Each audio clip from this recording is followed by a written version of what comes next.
Welcome to today's Free Will Podcast. Well, free will, science, and religion. Something like that. Anyway, so this is episode whatever. Yeah, I'll just leave it, it was whatever. Anyway, so today we're going to talk about some comments on a video on YouTube. A video by somebody called Rizzle Dizzle. As many free will conversations go, he sort of contradicts himself in places. He states that there's no reason blaming people for their condition, and then he starts talking about how he has a stronger will than everybody else. And, just kind of a joke. But anyway, the better is the comments, because the comments are more about free will kind of stuff. So here's one by someone called, Where's Ja Man, or something like that. If you see somebody with a t-shirt like this, you can kick them in the ass. And then when he asks you, why did you kick me in the ass? Then you can say, because somebody suggested it to me, and I thought it was a good idea. Yeah, he'll get it. Anyway, why should someone argue for determinism, or anything else for that matter, if they believe in determinism? Okay. Well, because you're trying to convert people. You're trying to change their minds in the sense that you're trying to read your script and hoping your script has in it, hey, you changed their mind. Yeah, that's how it works out. So you can't change their mind if you don't try to change their mind. So you can't win a war unless you show up and point your gun at the other guys and shoot your bullets at them and stuff like that, right? I mean, it'd really be nice to just say, hey, we deterministically already decided that we won the war, and so we don't have to go to the war and fight in the war. Obviously that wouldn't work, would it? Because you'd lose the war. There's no chance you could win the war then. That would be your determinism. Your determinism would be that you gave up and didn't do anything, and therefore you failed. So that's why, when you believe in determinism, you argue for determinism, because you're hoping that it's part of the determinism that you make arguments that influence other people, and that they do constructive things in the world to make it a better place. Yeah. It's like you can't just say, it's inevitable, it's going to happen, and then do absolutely nothing to make it happen. You see what I'm saying? It just can't happen that way. The only way that determinism can be a positive, the only way the future can be a positive thing is people have to do positive things. They have to seed it with positive. Right? Right. If it is just cause and effect, well, again, don't you understand what a cause is? There can't be an effect if there's no cause.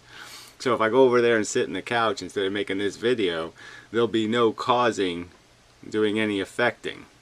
I won't be changing any minds, I won't be influencing any minds, I won't be doing anything, and so the effect will be zero on other people in terms of taking this viral nonsense in my head. I'm pointing to my head for the podcasters.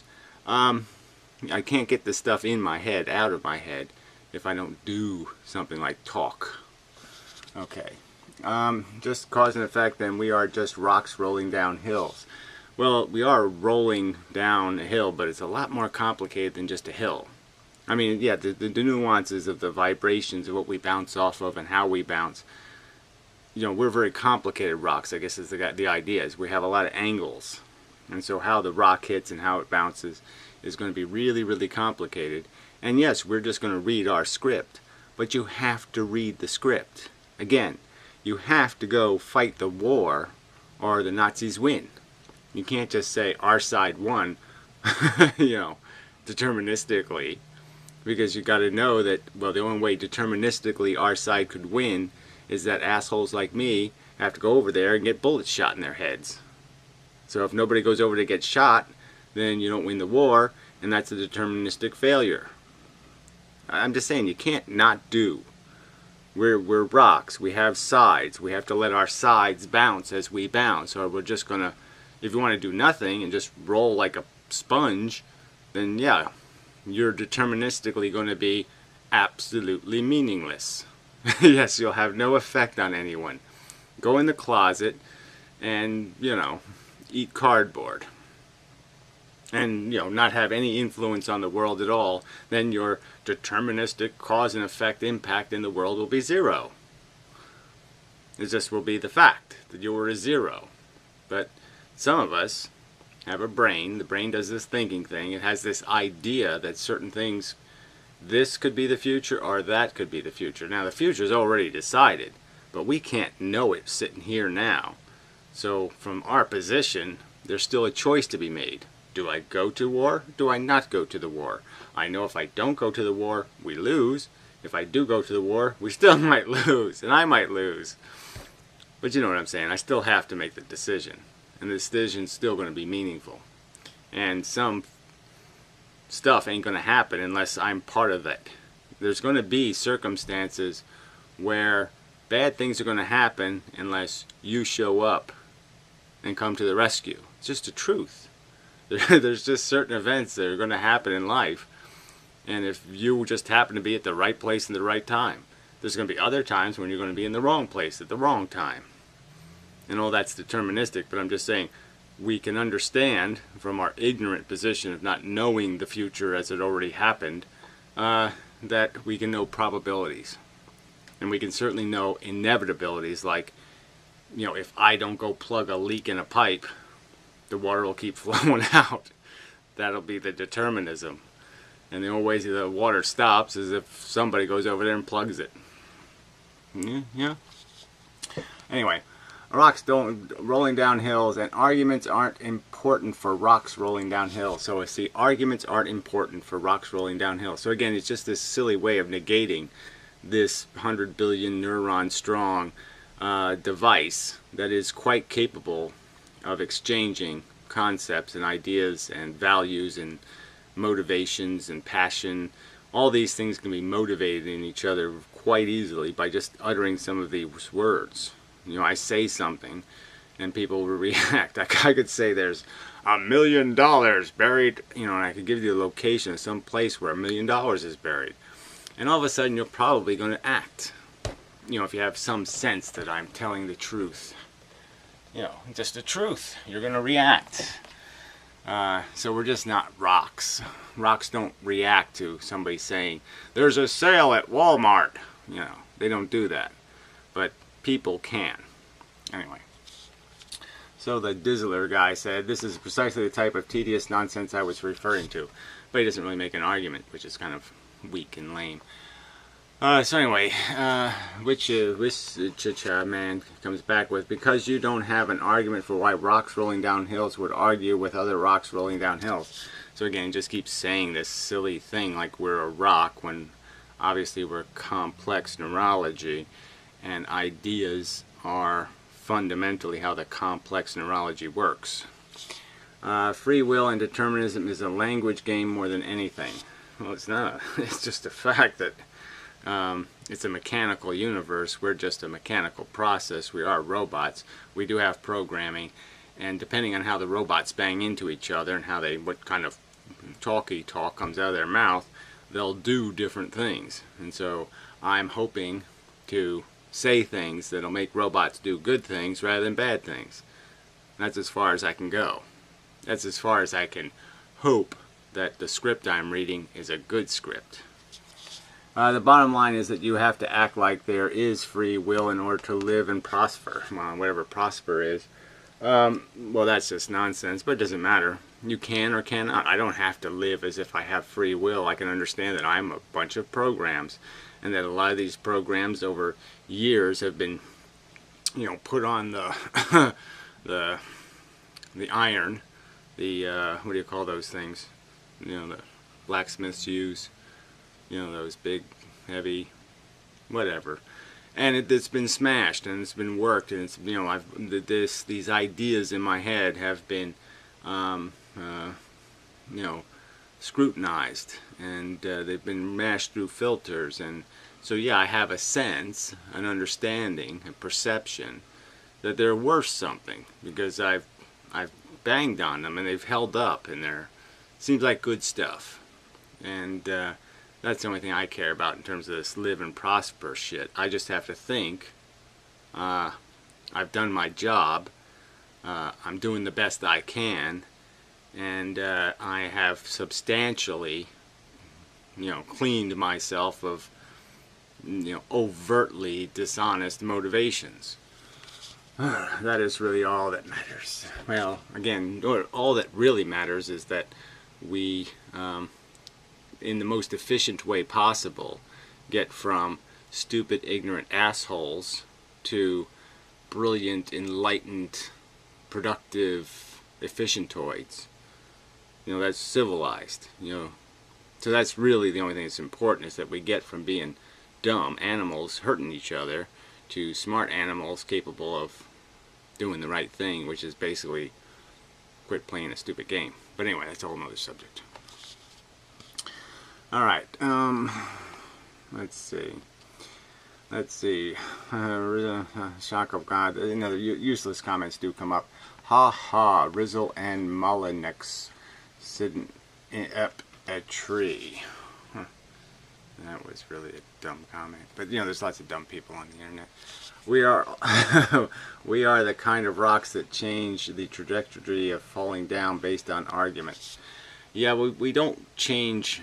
Yeah, obviously we change. The rocks convey to each other a different shape. That's right. When we interact with each other, when I say this stuff, I'm changing the shape, the shape of your rock, whether you like it or not. I mean, whether by my intent or not my intent, whether consistent with my intent, I can be just turning you into a complete asshole, which wouldn't be my desire or my intent, but I can be doing that. It is quite possible that I'm having a negative effect on you in some negative way, and you'll just do some stupid negative thing based on me uttering these words. But that's the truth of it. We do change each other's shape by communicating with each other and experiencing each other, and those shape changes will change how we fall down the hill, or how we interact with the world we will encounter in the future. Why would a rock care if it changed another rock's trajectory? So this is the idiot who started this nonsense. Well, of course you would care, depending on whether you want there to be an avalanche, or depending on whether you want, you know, a whole bunch of rocks to hit Darth Vader in the head, or whether, you know, if you have some perception of where it would be a good idea these rocks go, you know, whether the rocks should all get dressed up like Nazis and start goose-stepping down the rest of the hill. Yeah, if you don't want the rocks to, you know, turn into Nazis or to put on Nazi uniforms, then maybe you want to affect the rocks so, you know, they can't fit into their Nazi uniforms. Yeah. All right.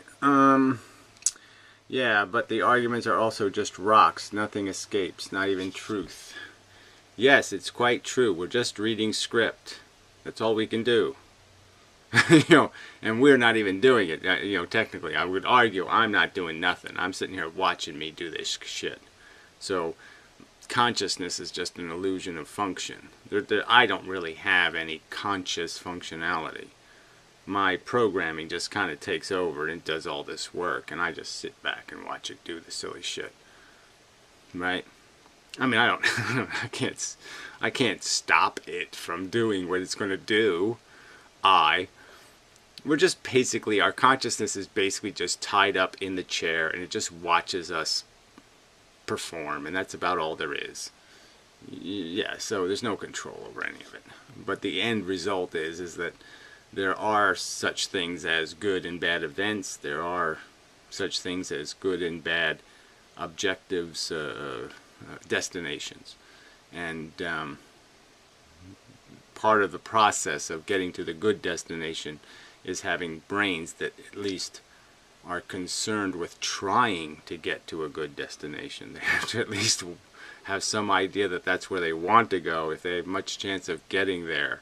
So that's sort of the truth of it. And the idea that people tend to want that tends to, over time, create an organism more capable of getting there. Whether we will get there or not is who knows, but the point is we are capable of getting somewhere better than just stupid monkey. Let's see. Because it's the current trajectory being that of caring about other rocks' trajectories. Yes, it's rocks all the way down. I don't know. 2 comments and 1 comment. So we'll just ignore that, because it didn't make much sense. Caring is just more rocks. You just might as well say the moon cares about the earth. So that's the shock of God's guy. So I mean, it's just kind of silly, right? Because we do understand that these philosophical ideas, these what would I call them in the other video? Not just passions, but devotions. So the amount of devotion you have to a concept or a principle, how much the word fairness means to you, how much the word dignity means to you. These concepts will affect your decision making, your choices, even how you use words and what emphasis you place on them. And so it's just silly to compare that to the earth and the moon, who aren't having a complex conversation at all and don't even have any idea of a concept like dignity or worry or concern. So just silly. Determinists are like creationists. It's either just chemical interactions or it's magic. Caring is a problem because the concept is not valid. Caring is a product of illusion of free will. Well, I think that's just idiotic. I don't need free will to be able to connect,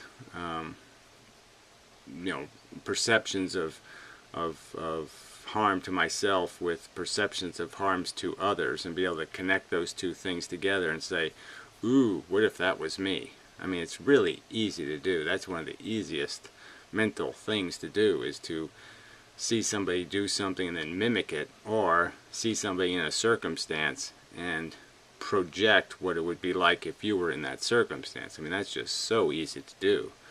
And you don't need any illusion of free will to understand, that that's the essence of understanding your existence, is understanding the existence of the things you're watching, living.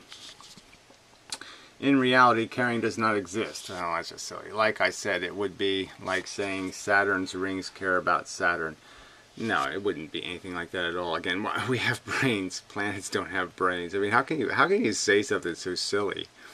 To discount the fact that we are doing this complex programming thing, and that there is a certain logic that's inevitably going to be revealed as a fact, that this caring thing has a sensible and rational connection to the fact that if to understand something, you have to understand it fairly, and to understand it fairly, you'd understand that my sentience, my welfare, isn't any better than somebody else's welfare, that the feelings I'm producing aren't any more magnificent than the feelings they're producing.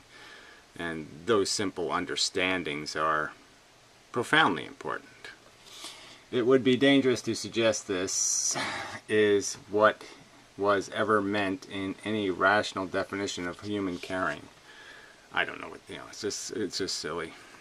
Yeah. Okay, so here's somebody refuting that argument. What is your definition of caring, and are you using it to describe physical nature or interpersonal human relations? Well, I don't know. This interpersonal stuff is kind of silly talk. It's always going to be a physical relationship. Here's this shock guy. I don't know how to adequately define care, but it doesn't matter for any point. Well, I think it just does, so I don't even know if I want to just keep indulging in this conversation. This is just stupid. I mean, the concept is not difficult to understand. The concept is as basic as I have sensations that are abhorrent and repulsive. I can see those things happening to somebody else, and I can understand that that is bad. And I can feel good that it's not happening to me, but I feel bad that it's happening to somebody I care about, somebody who is significant to me, somebody who I'm dependent on, somebody who I'm attached to. It's just really quite easily understood. Unless you have some measure of control, caring is fundamentally no different than not caring. Well, that doesn't make much sense. A program is a program. You could certainly say that. The program of hate isn't any different than the program of love, blah, blah, blah. But the difference is that some have outcomes in terms of producing behavior in the world.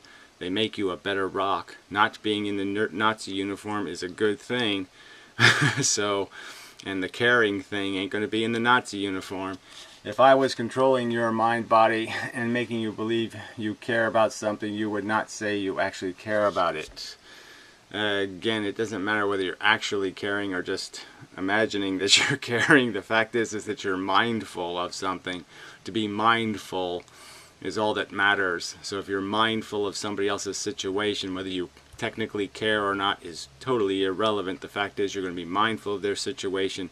You're going to try to protect these other rocks from damage so that collectively you as a group of rocks can do something more magnificent in the world than just be failures. Okay, because those rocks are carrying the momentum of the other rocks changing their trajectory, there's no rhyme or reason. It just is. Well, it isn't just is. That's kind of empty. Because what we have seen over time, from 10,000 years ago to today, is that it does somehow spiral or evolve in kind of a positive direction. Information is valuable. There is such a thing as enlightenment and context and growing appreciations and better understandings of the mechanism and who we are and what we are. And it changes how we're maturated, and it changes how we develop and how we are programmed. So it's a richer environment, a less cruel environment that we're maturated into, and we become capable of much more, I would say, rational appreciation for the world we exist in. I asked why a determinist would. Not sure the question you are answering. Again, why would a determinist? Why a determinist would? Yeah, we asked that question. I certainly answered it. Because it's in their nature to do so. It doesn't matter if it's important or not. Well, that's partly true. Natural hypocrites. Interesting. Natural hypocrites. How is it hypocrisy? Again, there's no hypocrisy in this simple recognition that if I don't go to war, the Nazis win. I do go to war, there's a chance they lose. That's not hypocrisy. Jesus Christ, fine, I'll answer your dumb question. We argue determinism because we are for a variety of reasons. Specifically, there is no reason a determinist would not argue with other people. You are conflating determinism and fatalism. Yeah, I don't think there's really a conflation there, but I'm just saying the idea that it's determined, you have to recognize that it's determined that we will do a certain thing, and talking is one of the things that's determined that we're going to do, and talking having effect on somebody else is another determined fact. So it's just that fact. If I as a determinist I could actually rationally believe that if I don't go fix the leaky water pipe it will fix itself by determinism, well then yes, then I won't do anything. But quite obviously I know that determinism is that if I don't fix it, it will be determined that nobody fixes it and the water leaks out forever and blah blah blah. The universe will not be identical whether or not the two of us argue. Yes, it's very, see there you go. The universe will not be identical whether or not the two of us argue. The universe will not be identical. Just changing one or two words, right? I just say skanky cunt. Whoops, I shouldn't have said that. I just say some kind of, a couple of words at the wrong time to the wrong person, or I say a couple of right words to the right person at the right time, and yeah, the universe will change, and that's just a fact. Who they marry, what have you, all kinds of things will change based on a couple of words you throw at somebody. And that's part of the truth here. So we already know that. We know it's all determined. We know that it's inevitable that I was going to say the words, but the point is that they do change things, and the point is that it's quite obvious if you don't say the words, that's a choice. There's no such thing as the non-choice. You will choose, and what you do will affect whether you choose to do nothing or not. Alright, so maybe I'll read a little more of this. How much time we got here? I'll run down. The reason for arguing The reason for arguing is the cause of arguing. The effect is the difference it will have on the people involved. Well, that's it. So it's really, it's not like you're doing something different than the determined impact, but it's different from where we're sitting. There's obviously a difference between me standing up right now and getting up and walking around, or me just staying in this chair. There's a difference. And both of those things are viable from my perspective, from what I know could be. Either one of those things could be, and one of them will be. And that's just the way it is. And we know that it's a different world depending on which one happens. Let's see, I was going to answer him, but your retort is sufficient. So, somebody's too lazy to add on. You could have added on there, buddy. So anyway, by that analogy, arguments like an external factor that changes the rock's path, like wind, rain, sinkholes. By the way, not believing in free will does not mean you believe in a deterministic universe. Oh, I don't know. That's kind of silly. Okay, you don't have free will, but so somehow everything about your brain is determined, and yet there's something outside your brain that's not determined? I don't think that's really possible. I mean, if there's something and not determined in the physical world, it probably has affected your brain. Believing in determinism of the universe means that the same exact cause will create an exact same effect. I don't know if you have to even go there. You know, determinism means is that it will happen as it will happen, and there really wasn't any something else was going to happen. Okay, what will happen, but the point is from our perspective, we can't see it as being inevitable. No, it will be identical. You're just under the illusion that you are changing people's... Oh, come on, it will be identical? That's hilarious. So this guy's actually arguing that if I stand up and walk over there, or I sit in this chair, it's an identical universe. That dramatically different things might not happen. It's just a silly argument to make. I mean, whether you walk under the piano or you walk around the piano that's hanging from a string, and the piano, I mean, come on. You get killed in the afternoon. This afternoon you go out and you do something stupid and get killed driving somewhere, and you could have chose not to drive somewhere, and those two universes aren't entirely different. I think they're entirely different, bucko. Oh, it's just so stupid. But you were either meant to change people's minds based on previous causes, or you weren't. Well, exactly the point we're making, fella. But the point is if you think you don't need to change their minds, I'm just saying, if you don't think that you can still win the war without fighting the war, that would be stupid. So you asked, why are we getting up and fighting in the war? Well, we're getting up and fighting in the war because we're smart enough to know that if we don't get up and fight in the war, the Nazis win, you dumb effer. Do determinists really think they can change a cause and effect chain that started with the Big Bang while arguing that everything is cause and effect chain? Again, you're saying we're changing it. We're saying that we're making it happen. Okay, the idea is that we're changing from the default of us doing nothing or us doing no talking. You're saying, why are we talking? We're saying this is why we're talking, because if you don't talk, the Nazis win. That's essentially the analogy. You can't figure that out? Man, you're dumb. Like I said previously, it doesn't matter. I mean, it's just so stupid. Yes, it does matter. If nobody shows up to fight the war, the Nazis win. You can't figure that out? Wow, you're dumb. I've said it 5 or 6 times. Oh, that's right. You can't hear me.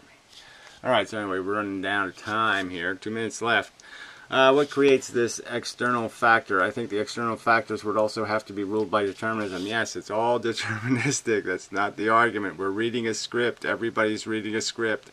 If the play will play out, you're asked, why does my script contain this, say it to the man, to fight the man? Why does my script say talk, change, do?